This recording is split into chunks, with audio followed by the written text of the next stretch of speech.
Bismillahirrahmanirrahim. Bismillahirrahmanirrahim. Alhamdulillahi Rabbil alamin. Vassalatu vassalamu ala ashrafil mursalin wa ala alihi wa ashabihi ajma'in.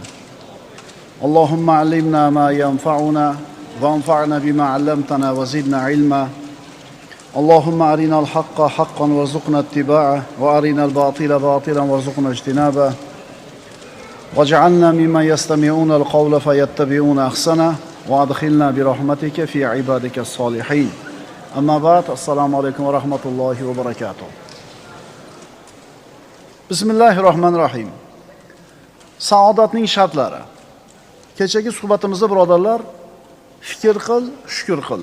Mana shu xulosa bilan chiqib ketdik. Agar siz bilan biz jiddiy fikr qiladigan bo'lsak, rostmana o'ylanib ko'radigan bo'lsak, kalladagi mayda-chuyda g'am tashvishlarni, o'y fikrlarni chekkaga surib turib, rostmana fikr qilib ko'radigan bo'lsak, shukr qilishdan boshqa choramiz yo'qligini ko'ramiz ekan. Fikr qil, so'ngra shukr qil. Fikr qilsang, shukr qilishga yo'l ochiladi. Agar shukr qilsang, senga berilgan ne'matlar ziyoda bo'ladi. Bugun ikkinchi darsimiz.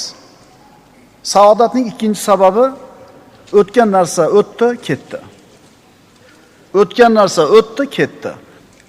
Insonni bugungi kunini ikkita narsa jahimga aylantiradi. Qaytaraman. Bugungi kuningizni ikkita narsa fasodga uchratadi. Birinchisi o'tmishni eslab, o'tmishga pushaymon yeyish. Ikkinchisi kelajak haqida qo'rqib, kelajak haqida xavotir qilishlik.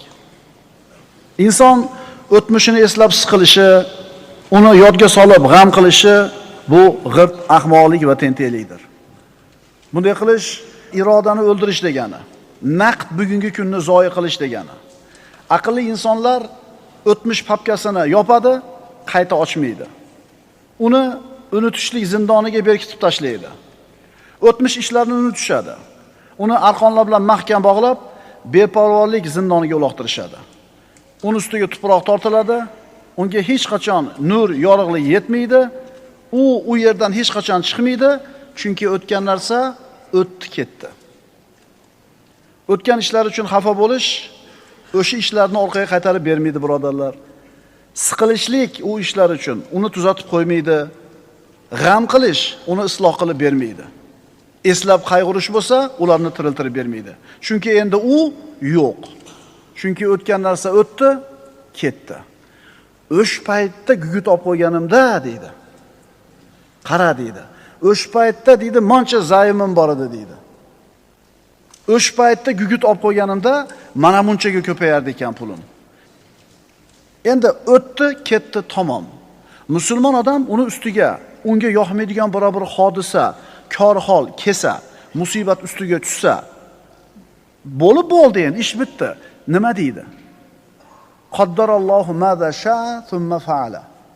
Alloh o'zi xohlagan narsani taqdir qildi va shuni amalga oshirdi. Demak, shunday bo'lish kerak ekan, shunday bo'ldi. Endi qabul qilamiz, rozi bo'lamiz, ajr olamiz. Chunki o'tgan ish o'tdi, ketdi.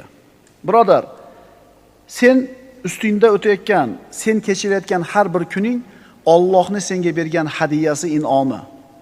Bu naq kuningni o'tmish haqidagi pushaymon va kelajak haqidagi xavotirlar bilan zoya qilmagin. O'tmishni yomon xotiralar ostida yashashlik bu aqldan emas. Yo'qlik soyabonida tayda qolishlik aqldan emas. O'tmish sharpalaridan o'zimizni qutqarishimiz kerak. O'tdi, ketdi. Nima? Sen birodar daryoni orqasiga qarab oqishini xohlaysanmi? Yoki quyoshni mashriqqa qaytib botishligini xohlaysanmi? Yoki yomg'ir tomchisini osmonga qaytib chiqib ketishini xohlaysanmi? Yoki ko'z yoshini qaytib ko'zga kirishini-yu, sutni ana shu sigirning yeliniga qaytishni xohlaysanmi? Sen o'tmishni eslab o'zingni g'amga, qayg'uga solayotganliging o'ta achinarli va qo'rqinchli holat. Chunki o'tmish bilan ovora bo'lsang, bugungi naq kuningni zoya qilib qo'yasan. O'tmish daftarini ochib, o'tirib olib o'qish bugungi kunni zoya qilish. Kuch-quvvatni yo'q qilish u omonatga berilgan soatlarni behuda o'tkazishlik. Alloh azza va jalla o'tgan ummatlar haqida nima dedi? Astagfirullah. Tilka ummatun qad xolat laha ma kasabat va lakum ma iktasabtum va la tusaluna amma kanu ya'malun. Alloh azza va jalla Qur'onda avval o'tgan ummatlarni zikr qilib aytdiki, ular o'tib ketgan kishilardir, o'tib ketgan ummatlardir. Ularning qilgan amallari o'zlari uchun.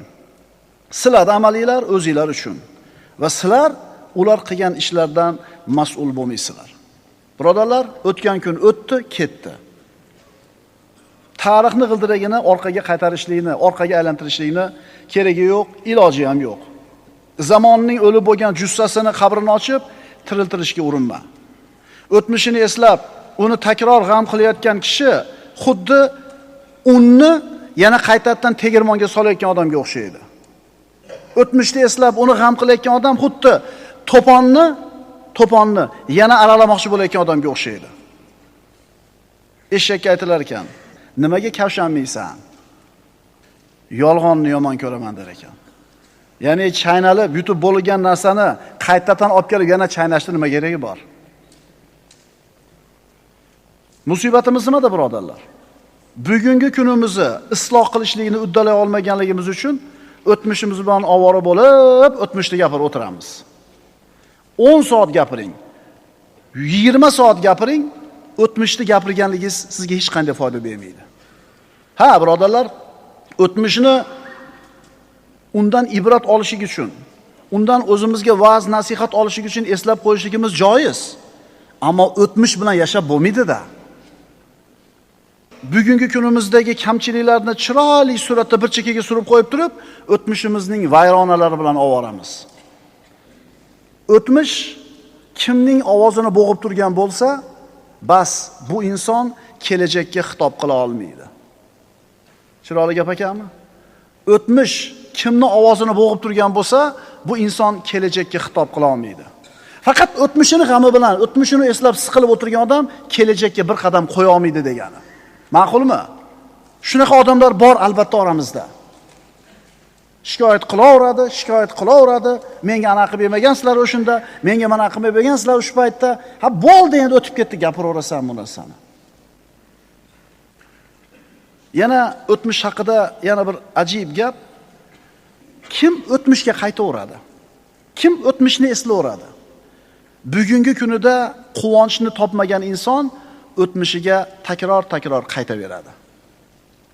Bugungi kunida yaxshilikni topa olmayaptimi? Bugungi yashayotgan kunda xayriyatni ko'ra olmayaptimi? Xayriyati yo'qmi? Shu odam o'tmishni eslayveradi. Ma'qulmi?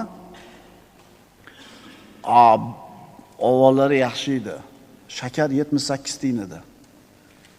Gugut 1 tiyin edi. Hech kim bekor emas edi. Hammani oyligi bor edi. Hozirchi? Hozir nima? Hamma bekarchimi? Birodar, bugungi kuningni qara-da. Sen mana shu Sovet davrini eslayotgan bo'lsang, u paytda masjidlar bunaqa emas edi. Hajga umraganda xohlagan paytda borganda bora olmas edi. Nikoh o'qigani, janoza o'qigani, Qur'on o'qib, pato o'qib bo'lgan odam topilmas edi. Bugungi kuningdagi yaxshiliklarni qaraginda, avvalgi davridagi yaxshilikdan ko'ra ko'proq narsa bor. Demak, bugungi kunida xursandchilikni, quvonchni topa olmagan inson o'tmishiga qaytaverar ekan. Siz o'zingizdan so'rang-da. Siz qaysi toifadansiz? Insu jin, avvalgi oxiri hammasi yig'ilib jamlansa ham o'tmishni ortga qaytara olmaydi. Bu amri mahol ish, bu ayni haqiqat. Chunki odamlar, birodarlar, orqaga yurmaydi, oldiga yuradi. Shamol oldiga esadi. Suv orqaga qarab oqmaydi. Karvon oldinga qarab yuradi. Bu Alloh taoloning bu borliqqa qo'ygan sunnati. Hayotni sunnatiga birodar teskari yurma, oldinga qarab yur. Mashinada ketayotganda ham odam laboga qarab ketadi, yo orqaga qarab yuradimi? Hadeb orqaga o'giravergan odam yurib ketar ekan, qoqilib yiqilib ketishi xavfi bor. Agar o'tmishing seni hali ham qo'yib yubormayotgan bo'lsa, demak u hali sen uchun o'tib tugamabdi. Agar o'tmish seni hali ham qo'yib yubormayotgan bo'lsa, demak o'tmish sen uchun tugamabdi. O'tmishni doim eslab o'zing bilan birga olib yurishlik sen uchun og'ir yuk hisoblanadi. Ya'ni ikkala qo'ling ham o'sha bilan band. Endi bugungi kun uchun o'tmishni tashasang, yuking yengil bo'ladi va ikkala qo'ling kelajak uchun, bugungi kun uchun bo'shaydi. Ha, birodarlar, bir yo'li unutib olishlik, esdan chiqarib olishlik degani emas bu. Chunki o'tmishini unutganlar yana o'sha o'tmishga takror kirib qolishlari ehtimoli bor. Hayotida qilib o'tgan xatolarni bir eslab tursa, kelajakda shu xatolarni qilmaslikka imkon bo'ladi. Ammo umuman eslamay qo'ysa, o'sha takrorlab qolishi mumkin xatolarini, eski xatolarini. Faqat o'tgan ishlardan ibrat olinadi, xulosalar olinadi, tajriba orttiriladi, tamom. O'tmish bilan yashalmaydi. Chunki o'tmish o'tdi, ketdi. Assalomu alaykum va rahmatullohi ta'ala va barakatuh.